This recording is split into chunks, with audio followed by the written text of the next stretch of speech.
Hey there, welcome back to another episode of From the Ground Up with Esther podcast. In this podcast, we talk about stories of faith, growth, resilience, and joy. And I like to be very intentional with the people that come into the podcast because this is a journey for myself of growth and resilience. And I like to invite and have people that are also going through the same journey or that are on the other side. And to me, it's a joy to have Sean Degnan with me today. I met Sean, I think at the beginning of the year at a networking event called Worship and Network. And since then, I pray, Lord, if it is your will for Sean to be here, please make it happen. And it's happening today. And he is an entrepreneur. He co-founds a restaurant and also a men's leadership program called ACE, and he also owns a commercial cleaning company. So welcome, Sean, to the show, to the podcast, From the Ground Up with Esther. I'm very happy that you're here. Thank you. Thank you so much for having me. I'm excited. This is it's cool to be back in the podcast studio here with my man CV behind the mic there.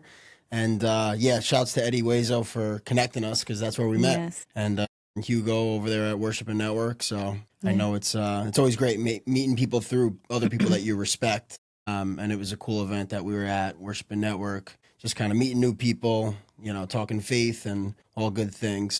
Yes. Thank you. No, it was a great event, and I'm grateful that we got to meet each other. And why don't you talk to us about your journey? Who is Sean? For me, from the ground up, it's a journey of growth, right? Because you can be down in life and then things happen where you can grow and build yourself up and then also help other people along the way. So can you take us back and tell us who is Sean, how your journey of entrepreneurship started, and take us from there? Yeah, for sure.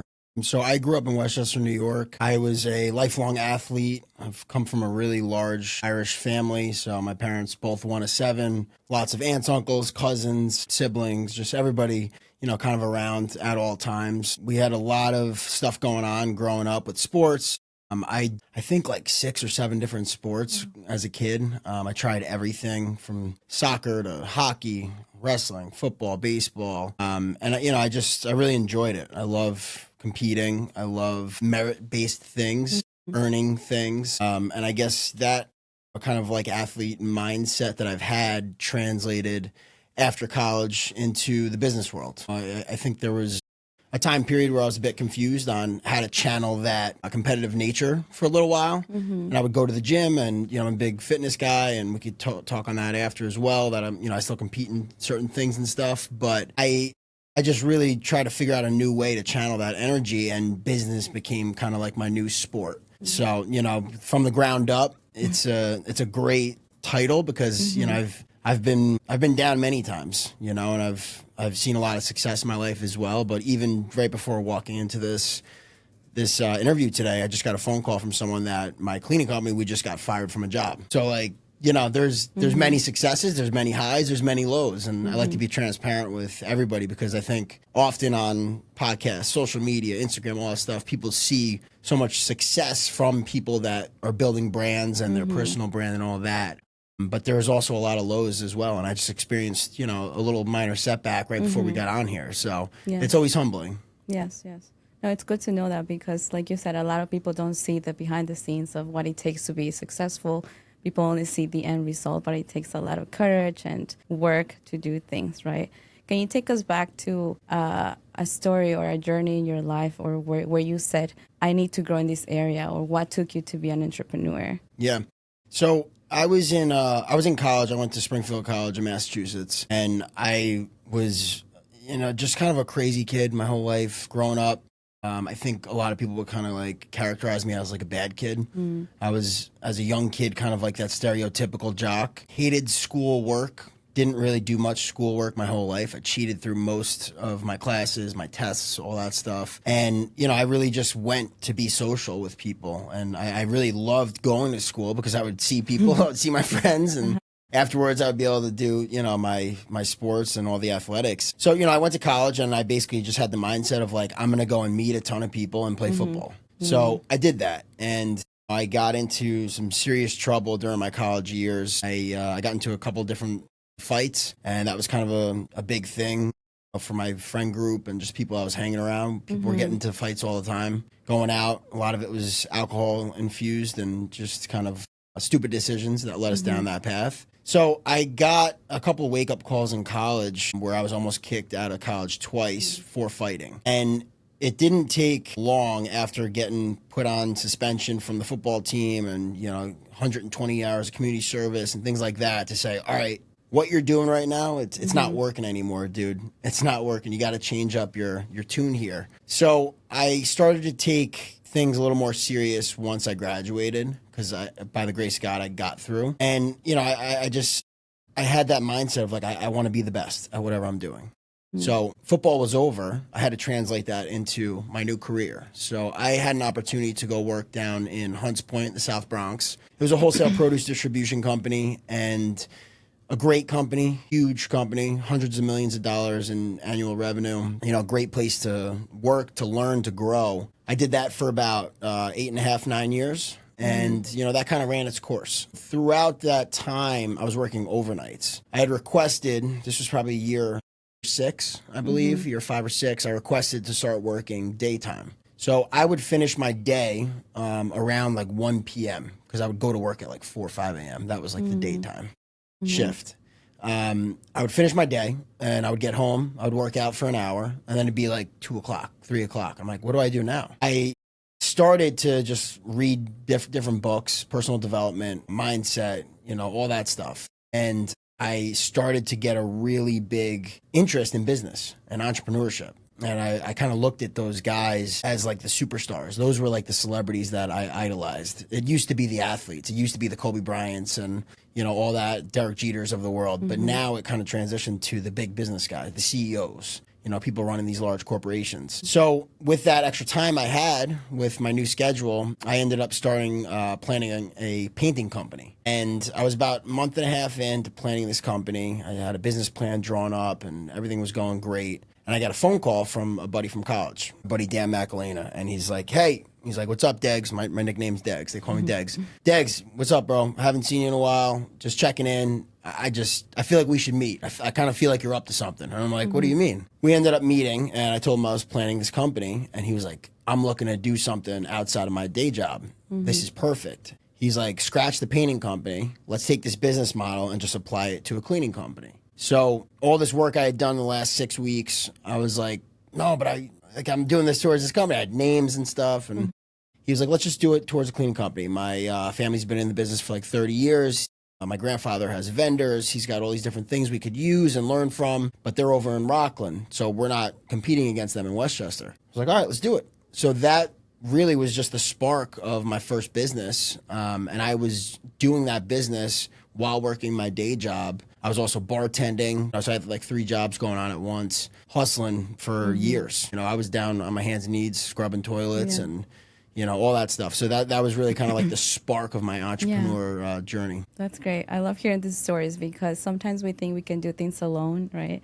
On our own. And that's something I'm going through too at this moment. But then when you reach out to people or those people come and offer their help or their support, it just opens a different ways of thinking and different doors of success for your life and growth as well, right? So it's important to have those people in your life. And I also know that you founded or you're co-founder of ACE Men's Leadership Program. And I think that's really nice and really important because as a woman, I grew up in church and I used to go into women's conference, women's event. But even in the church family, I will say, I never saw a lot of groups for men. Right. And I think men and women are so different because men can speak their emotions and they can talk about what's going on, their ideas, women. But for men, it's a little harder, I think. So when I heard of this program that you have, I thought it was really nice and interesting to know that there's men out there that actually want to go into this journey. And I'm sure that your friend and this inspiration of people that you have maybe started that and that you have surrounded yourself with other men as well. Can you talk to us about... Yeah, for sure. So ACE, Action Cultivates Excellence, right here, looking into the camera. Claudio, sitting behind the camera here, was a really big part of the inception of ACE. And, I met Claudio through my business partner now, Dave Regina. So Dave and Claudio had the No Snooze podcast, and I had met Dave, I believe it was July of 2023. And this was at a networking event again, and we kind of like bumped into each other. And long story short, he thought he saw me in his gym that morning. I was like, no, like what gym? And it ended up being my brother. So my brother looks like me, 2 years younger. And we started talking, found out that he actually went to college with my older sister, Manhattanville. And it was just a weird, just kind of like thing that happened. We connected. He ended up inviting me onto the No Snooze podcast. And that podcast, I believe it was episode 156, Claudio. I'm pretty good. I think, yeah. It was the first episode that Dave didn't have his co-host that he had done all the episodes prior with. So I was the first guest on the podcast when he was doing the show solo as the host. That conversation, it was just a little different. You know, we were in places in our lives where we've both experienced some levels of success, but we've both experienced a lot of heartbreak, a lot of loss, a lot of trauma and different things like that. And for whatever reason, we kind of just started diving into that a bit on the show. So that conversation ended up producing some great clips and some highlights, you know, that we posted on social media. It started gaining some traction. And after that episode, Dave and I just really started to connect a bit more. I just kind of felt, and he felt, that there was something a bit more than just a podcast episode. We were lifting weights one day and we were talking, and I was like, you know, like I just went to this 3-day retreat back up in where was it? The Berkshires. And I was like, you know, it was a great event. Like, I was like, have you ever done a retreat? He's like, no. I was like, we should do one. And he's like, yeah, let's do it. Like, where you want to go? Like, where? I'm like, no, like we should plan one. And he's like, I don't even know what this is, man. What are you talking about? So him and I both put our heads together and our collective experience. He's been doing personal development and leadership for so many years. And, you know, he's had such a great track record of success in his own careers. I've had a lot of different stuff as well. We kind of combined our heads together and came up with the concept of ACE. We didn't have a name. We didn't have really an idea. All it was like, we're going to go do this 3-day transformative personal development retreat. And we put this thing out there online. If any men are interested in doing something like this, reach out to us. We got floods of DMs. And one of the DMs was from a girl named Steph Madonia, who I got those flowers for my fiance for at her shower this past weekend. And Steph said, hey, I've got this property in New Paltz. It's a beautiful estate. It sounds like something, you know, you guys could host there. So we didn't waste any time. Like a week later, Dave, me, and Claudio drove up there. Dave had the awareness to tell Claudio to bring his camera stuff and to film everything, to get like some promos and all that. And we kind of just threw this idea out there. And we said, you know, we just threw all this stuff. Like, it's going to be this 3-day unbelievable, life-changing weekend. And, you know, we had nothing. We had no idea. We put this pressure out into the world, I think, on ourselves to kind of fill the shoes that we had to do. And I think, you know, it's a great lesson for life. Like, sometimes people feel peer pressure from others and they think it's a bad thing, which it could be. You could also put pressure on yourself in order to grow, to stretch yourself. And other people at times don't realize that that's actually a positive thing.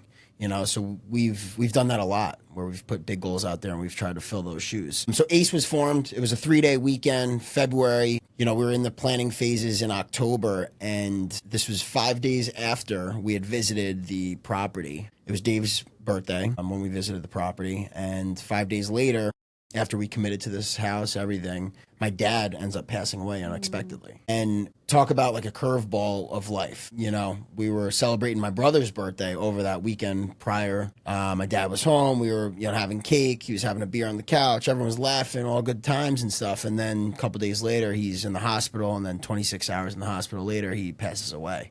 Crazy times, timing of life. I mean, you know, it just, you can't ever plan when these things are going to happen, but you need to trust. You know, I do have tremendous faith in God that for whatever reason that happened when it did. And I believe now that it did happen, for me at least, when it did, to lean more into ACE and to, you know, really lean more into my purpose in life to help others create change and break through with the struggles that they're going through. So that's a brief synopsis of the inception of ACE. I guess life met you at that moment, exactly at that moment when you started this, and there were probably men that needed this retreat and need this membership that you guys have right now. Can you talk to us about, because you mentioned faith, right? How has faith transformed your life from the way you saw life before to how you see it now, and how has that helped you to impact the life of other men? in ACE? So I grew up as a kid, like I said before, like large Irish family. My dad was a lector in church every Sunday.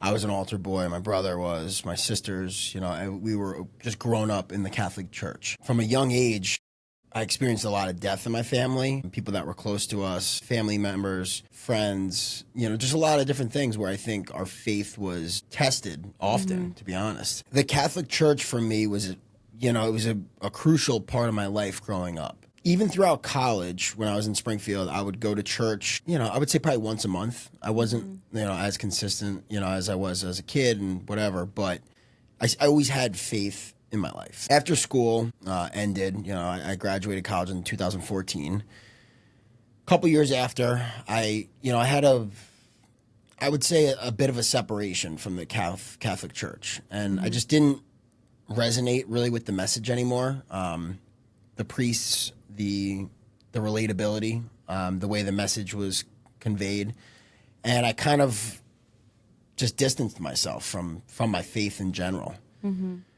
I had experienced another really tough year in 2018 where 3 really close people in my life had passed away.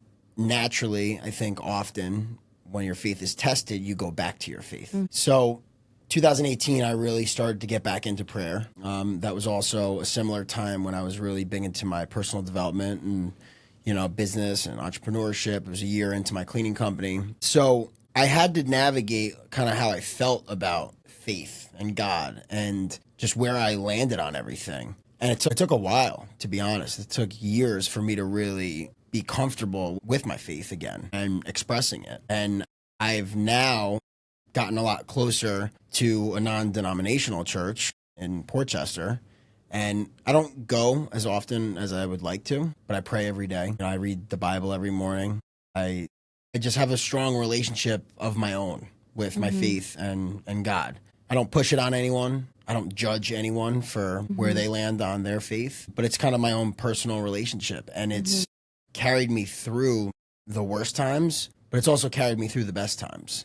And I think that was a big shift that I started to have in my life around 2019 through 2020, where it was like, I don't have to just pray when things are bad for them to get better.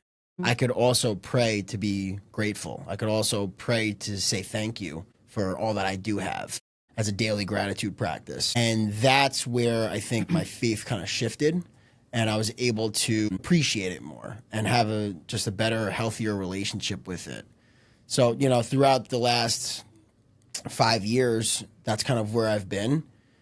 And as I mentioned, in 2023, it was definitely could have been tested, really, really tested when my father passed away unexpectedly. But again, I just immediately, the moment he died, I don't know. I just, for whatever reason, trusted God that it was supposed to be when it was. And that was a hard thing to really say, okay, like, you're okay with this? And obviously, I wish it didn't happen. I wish he was still here today. It's terrible. It's the biggest void I've ever felt in my life. But for whatever reason, it had to happen when it did. And I have full trust and faith in God that that's when it was supposed to, because it did. Yeah. Only he knows. Yeah. Right? Only he knows. Yeah. I like the fact that you say that you read your Bible in the morning, that you let God guide you to start your day. Can you tell us what is your routine of someone that you run a restaurant, you have 2 other businesses? What is your routine? What is Sean's routine in the morning? So it changes a lot, I would say, through the seasons of whatever I'm going through. For a long time, I, just like a lot of these other entrepreneurs out here, like, you would have to write down your 5 things you're grateful for, pray, cold plunge, sauna, workout, drink your electrolyte water, and like do all the things, pray, everything. And I've been through those seasons where I've done like 50 things before like 8 a.m. and I feel like I'm on fire. Where I'm at in my life right now, it's just not sustainable.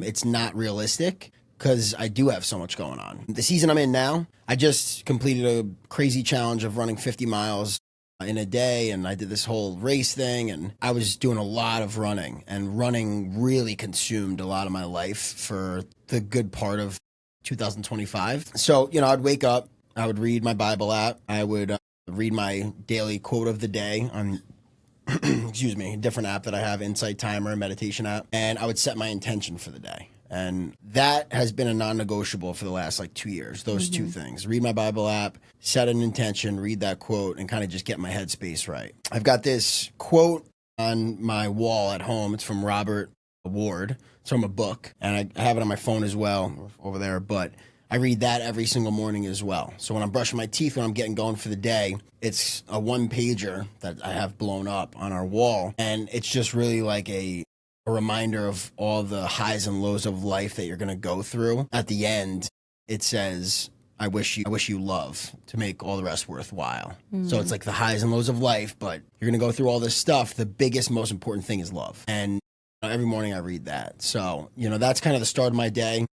I work out every day, non-negotiable. If I'm lucky and I do give myself enough time, I will sit down and eat breakfast with my fiance. She's an incredible breakfast cook. She says she's not a good cook. Her breakfast is like 10 out of 10. It's the best. Protein pancakes and eggs and all the good stuff. We will read this one card thing. It's called the We're Not Really Strangers game, and it's a relationship version. So there's a one card that we scratch off every day, and we ask each other the question, and just kind of, it's like a quick little intentional thing that I introduced that game to her, and she ended up being the one that like loves it now, and she has to remind me all the time, and I'm like, sorry, Yeah. But it's a nice little thing that we do in the morning, and then I'm kind of off to work for the day.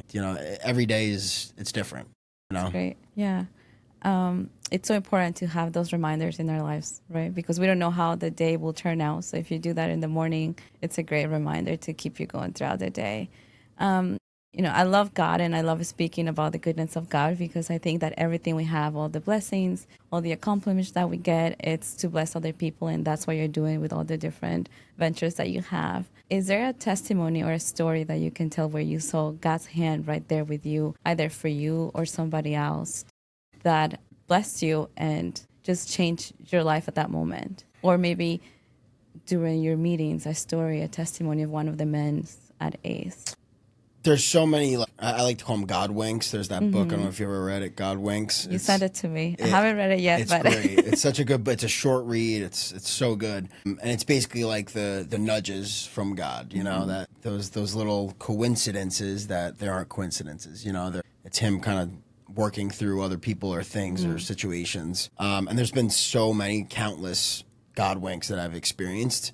I would say one of the most powerful ones was when my dad passed away. And it was a brutal one. It wasn't really like a enjoyable one, but it was a reminder for me, like faith. So my dad was, as I mentioned, in the hospital 26 hours. And the morning of after he was in all night, we were talking to doctors and just going back and forth. And it actually was looking like positive for a couple hours, like he was going to be getting better. Maybe he was in a coma at that time, and it was it was tough, it was rough. He ends up going into cardiac arrest for the third time, and the nurse had came in, the doctor had came into the waiting room like minutes before he went into cardiac arrest for the last time, and she was explaining to us that it's a long journey ahead, but X, Y, and Z is how he's going to get out of this.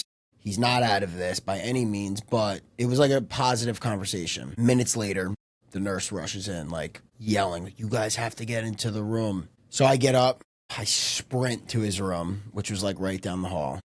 And his heart rate was all over the place. I was the first family member in the room, and there was like 8-10 doctors in there, like panic mode. And the first thing I saw when I walked in was the heart monitor. And it was 74. It just sticks in my head like so vividly. 74, the number.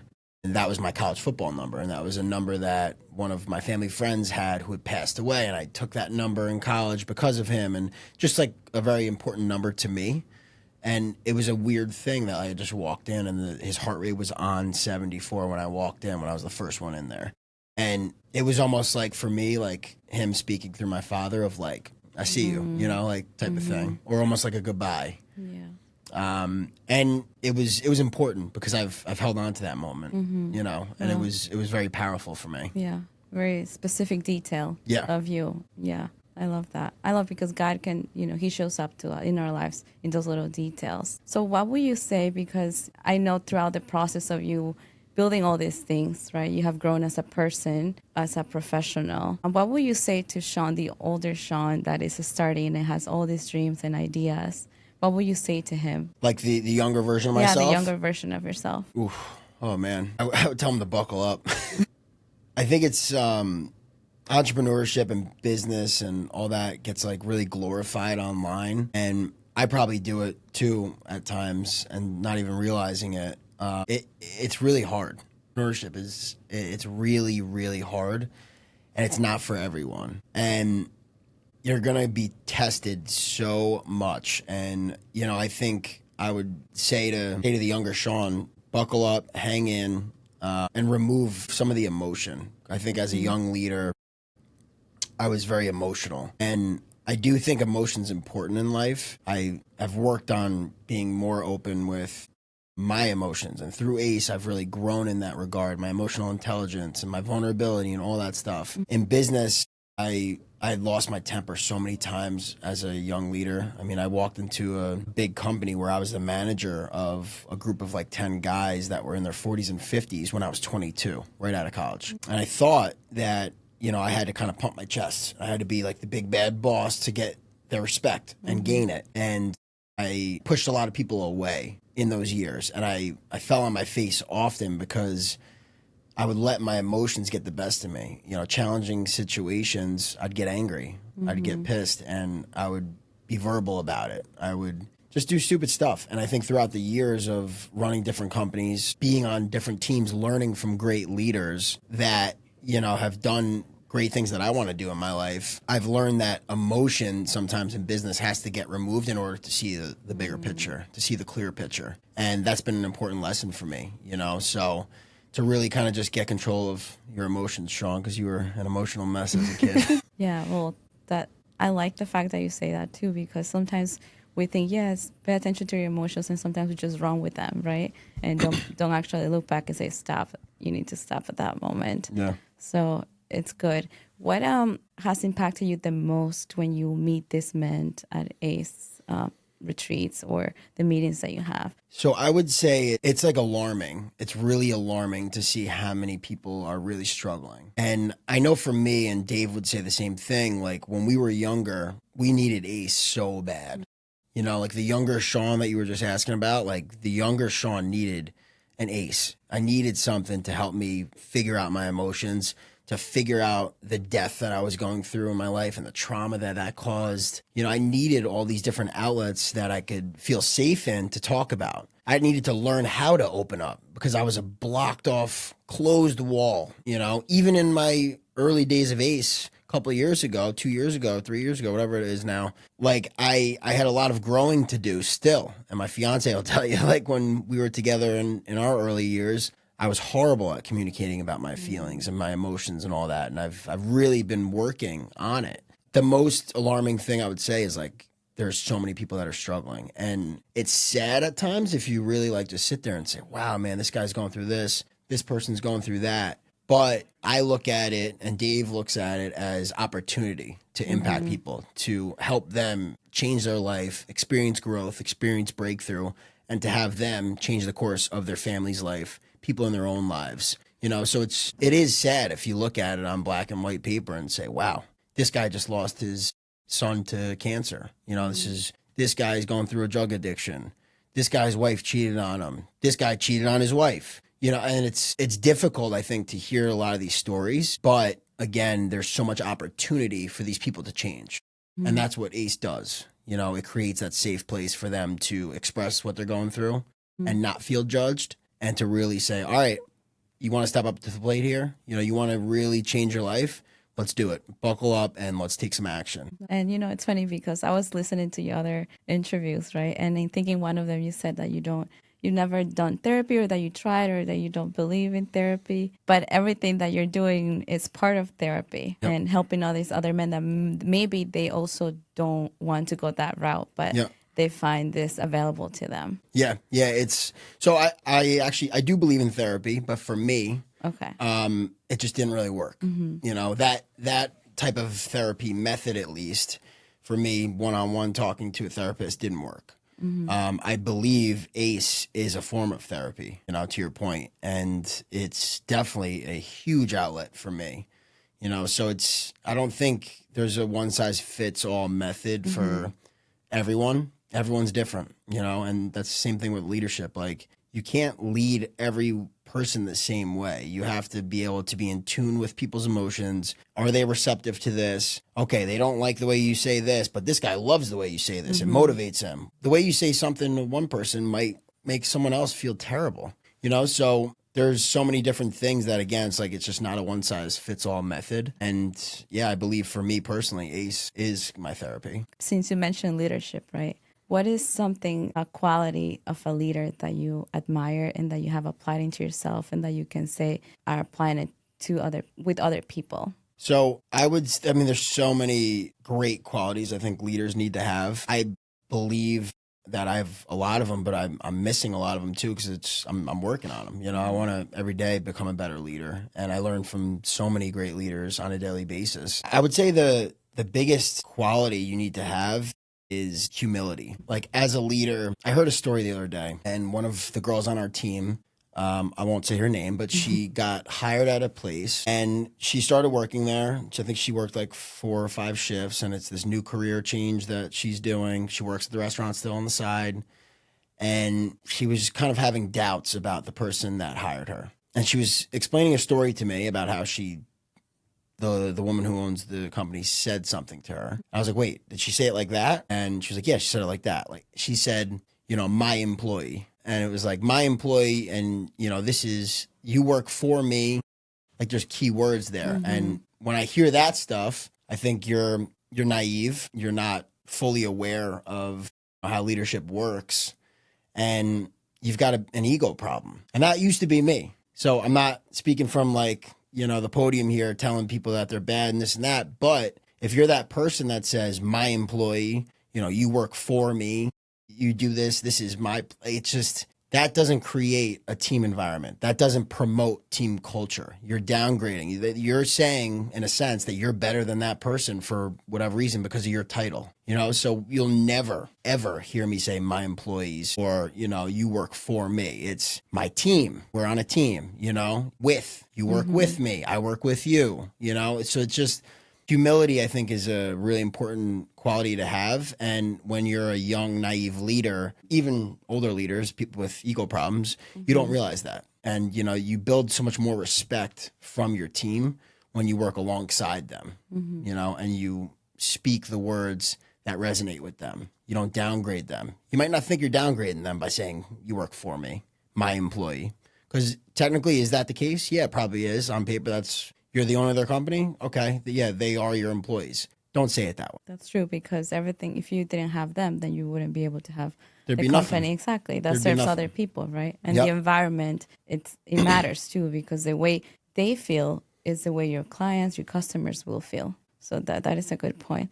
And to that, what advice would you give to aspiring entrepreneurs or people that are starting their journey in entrepreneurship? Because like you said, it's not for everybody. And a lot of people think, yeah, I can do that too. But it takes a lot of work and courage and failures. Yeah. Is there an advice that you could give? Yeah. So I'd mentioned briefly, I just did that 50-mile race this past year. And the format of that race was a 4.2-mile loop every hour on the hour. So you had to complete the 4.2 miles within that hour. And then at the top of each hour, you had to get back to the starting line and start the next loop. And I got through 35 miles of that, and I didn't end up getting to that starting line in time for the next round. I ended up going to the parking lot, and I did 15 more miles in the parking lot. I called my fiance, Jackie, who was at the hotel. She just got a massage, like a spa day, this whole thing. I'm like, hey. So I was disqualified from the race at 35 miles, but I'm going to finish the 50 miles, what I said I was going to do. Can you come and do it with me? And she's like, what? And this is how you know she's just such an incredible human and partner in my life. She got her butt up from the hotel after a nice relaxing day and did 15 miles with me in the parking lot. Yeah. I share that story to relate back to entrepreneurship because when I was getting up on the 6th round of that 4.2 miles, the 7th, the 8th round, I didn't want to get up.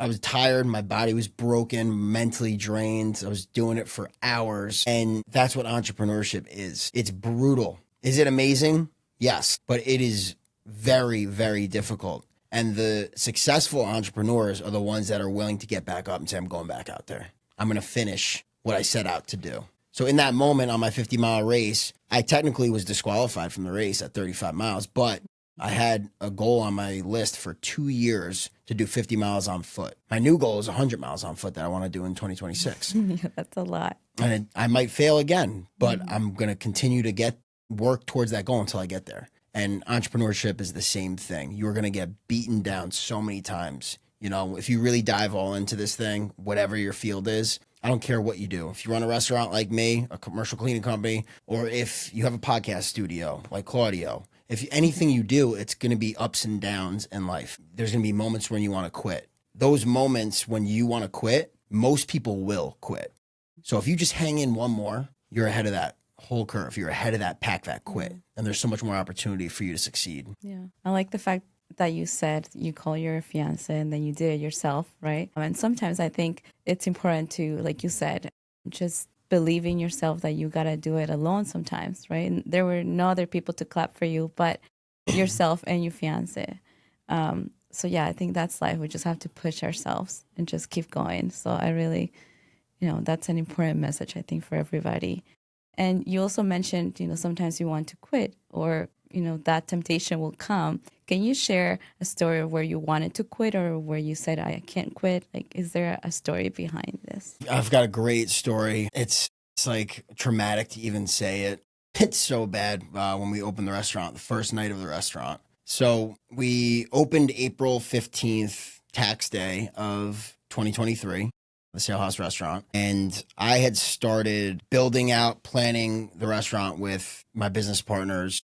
There was a couple people involved from the inception and they reached out to me. I ended up getting connected with a family friend and I got a great opportunity to join their team. And we had really nothing. I mean, the place was a disaster. Like there was carpet on the floors. There was like royal blue walls. Like it was a mess. It was a dump. And the best location, you've been there, like it's prime time location, but it was just kind of treated poorly for a long time and it needed a facelift. So from January to the end of March, I was basically like a general contractor and I was painting walls. I was ripping carpet up. I was doing all the things, and we get to April and I'm like, oh my God, like we got to like actually run a restaurant now, and we had to build a menu and we had to get a team together and hire like everyone. And it was a crazy journey.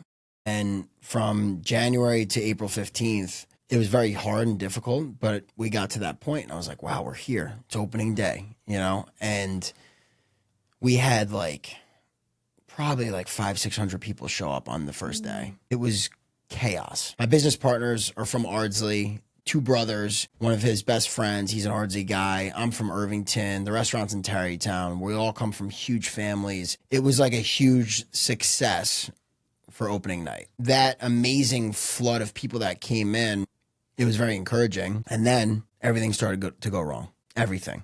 The kitchen ticket printer broke. The Wi-Fi went out. Servers didn't know what to do. They were putting stuff in wrong. There was food missing on tables. Everything you could imagine went wrong that night. And I got home after 16, 17 hours or something that day working. And I was actually up the street. I lived in Stanford at the time. And I walked in and I was driving home and I was just questioning my life decision to quit my job and to open this restaurant with these guys. And I walked in to my apartment and I said to Jackie, I was like, I think I made the biggest mistake of my life. And I was a broken man. I was beat down so bad from that day and dealing with all the problems that went wrong and all the angry customers and all the you see in restaurants a lot really bad sides of people, unfortunately. You see a lot of great sides, but if you overcook their steak and they get really nasty. And we saw a ton of that night because we fell short and we missed the mark. I was tested beyond belief year 1 of the restaurant, and so was my relationship with Jackie, and she was tested tremendously because she put up with all the crap that I put her through. It was difficult. I lost 25 pounds that first year, just from stress and overwork and all that. And, you know, I hung in there and she hung in there and we as a business hung in there. And we went through another crazy year 2, but it got a little bit better. And now we're almost wrapping up year 3 of the restaurant and things are going great. You know, not to say we don't make mistakes. We still make a ton of mistakes, but I wanted to quit so bad. And I think my business partners did too for a little while there. And we hung in there. You know, thankfully we didn't hang in there because now there's a lot of great stuff happening at the Sale House. It's a beautiful restaurant, guys. You have to go check it out and have the coconut chicken. Coconut chicken. Is his recipe. So good.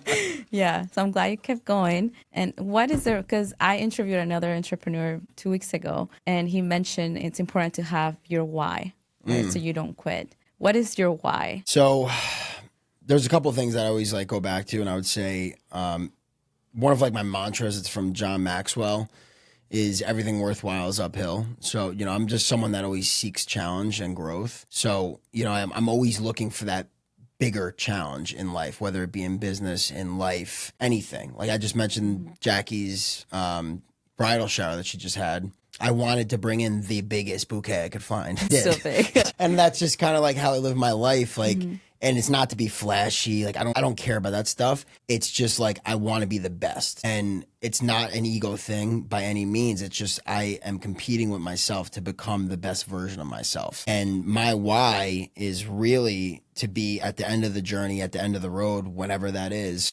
whenever my time ends up being on this earth, I want to look back and say I did everything I could. I grew to my potential. And if I don't reach my potential in life and I don't create the biggest impact and splash on the world that I can, I'll look back and regret it. And I need to do everything in my power on a daily basis to make that impact. And that's what I focus on. That's my why. Yeah, that's great. No, I love that's important, and I love that. And you always mention your fiance, so congratulations. Thank you. And I saw those flowers. The bouquet was so big. I saw it online.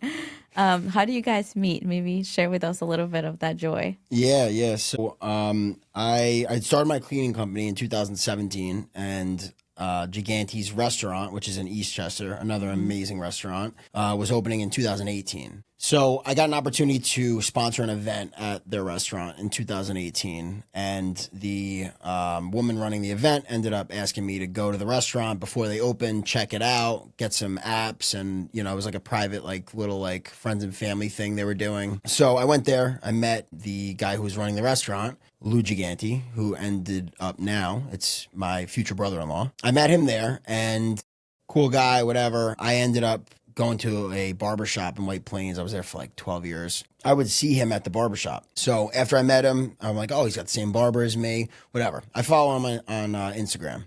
One day, this was like 2019, he posts a picture of his family and his siblings, and Jackie's in the photo. And I'm looking, and I'm like, you know, kind of caught my eye a little bit. So I hesitantly followed her on Instagram, and like a week or a month or something like that went by, and I finally like had the courage to like put a fire emoji reply to one of her stories. That was it. Never said a word to her. It was a fire emoji, and she ended up replying. And we started kind of just like talking from there. And it was like a year of going back and forth. And I was just getting out of a relationship, and she was like still mixed up in like this on and off thing. And after like a year of us dating like once a month or whatever, we ended up like kind of really taking it serious. And that's kind of how it went. That's so funny because I see the memes on Instagram sometimes of the guy just sending the emoji and they think, oh, I did a big move. It was like the biggest move ever in my eyes. That's so funny. Yeah. You always talk about her. You always mention it. Yeah. Well, I you know what? I think I was in so many different relationships, like growing up. I always had a girlfriend, and not to say anything bad about any of these girls. Like it just, for me, during those times in those relationships, it was never the right time. And, you know, either I wasn't mature enough or they weren't. And, you know, nothing ever really clicked. Not to say that there were bad relationships or whatever. Like, it is what it is. But I went through a lot of troubling times in past relationships, and I would always find myself kind of like, in hindsight, talking negative about the relationship, talking negative about the girl. And it was just kind of a nasty habit and like quality that I kind of had. I really changed, the way I looked at all that stuff. And it's a blessing I went through all that stuff. It's a blessing that I was able to date these people and go through those life experiences, because now I'm the man that I need to be for my fiance. And I don't think I was that when we first met. And she wasn't either. She needed to go through a lot of stuff in her life to become the version of herself that she is now. And, we're super intentional about just being open about our struggles. Sometimes it's difficult for me, like as I mentioned, like I've always been a naturally quiet person about my emotions. So at times I revert back to that, and I bottle up sometimes, and she has to remind me like, hey, Mr. Ace, Mr. Action, Mr. Vulnerability, you're gonna talk about this? And I'm like, yep, sorry. It's a good card. So yeah, she's been the best decision I've ever made in my life, and I hope she would say the same. Yeah, I'm sure she will, and she's by your side helping you and growing. You're both growing together. Yes. Right? It's a journey. You're still young, and I'm sure you have a lot more dreams and a lot more challenges for yourself and your businesses, right? Totally. Yeah. I want to just, I don't know if this is cool or not. I do this on a lot of the shows, Claudia knows. I want to kind of flip it back to you. Like, for you, I know we've talked about like a lot of challenges and, journeys and from the ground up, like where do you fall right now with your journey and, where you've been, and even with this show? I know like for a while when we first met, we were over at the Worship and Network, and then we ended up getting coffee. Talked a lot. That was a great day, a great conversation, and I learned a lot about you, about like the hesitant nature that you had of like even starting it, and jumping into different stuff. Like, how are you doing now with the journey? It's good. It's been very fun, and like you said, this is not for everybody. When we met and then we went for coffee, and I think we had like an hour podcast with each other. We should have invited Claudio. We should have invited him that day because I learned a lot about Sean too. Yeah, it's been a good journey. I find myself learning a lot. The people I'm inviting, I see them as mentors in my life right now, because like you said, there are so many ups and downs, right? And even with the podcast, it's not easy. It might seem easy, but even that, for me, praying, like I said, I believe in Jesus and God, and I'm always like, okay, God, help me please to bring the right people into the podcast that will be a blessing to me in this journey, that can encourage me and keep me accountable, and in a sense too, because when I listen to the stories, I'm like, wait, I actually need to do that. Like, I need to learn, and I'm learning. So it's a good journey, because it's not easy to do a podcast. You have to actually put the time and effort and then edit the videos, because I'm doing everything myself at the moment, right? But I'm starting to reach out to people and ask for ideas, praying for mentors that will come into my life, and taking all of you guys that have come into the podcast as those mentors that I can listen to their stories and their journey. So it's been fun, not easy, because I do have the other business that I'm starting with the cookies. So that's been also very encouraging to have all of you guys. And that's why I ask these questions, like, do you want to give up? What do you do when you want to give up? What's your why? How do you start this? Because I am learning myself. So it's been fun. It's been a fun adventure. You see how she lights up when she's talking about it, Claudia? Yeah.